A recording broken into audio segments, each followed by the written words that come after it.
Municipal ఎన్నికల్లో కాంగ్రెస్ అరాచకాలు మితిమీరాయని BRS మాజీ ఎమ్మెల్యే రోహిత్ రెడ్డి అన్నారు.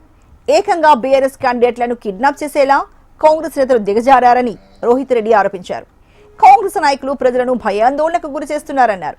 వికారాబాద్ జిల్లా తాండూరు మున్సిపల్ పరిధిలోని 36 వార్డులు బీఆర్ఎస్ 28 వార్డులను సొంతం చేసుకుందన్నారు. నిర్భయంగా ఓటు హక్కును వినియోగించుకోవాలని ప్రజలకు సూచించారు. ఈరోజు పొద్దున్నుంచే మరి పోలింగ్ తాండూరులో చాలా ప్రశాంతంగా జరుగుతూ ఉంది.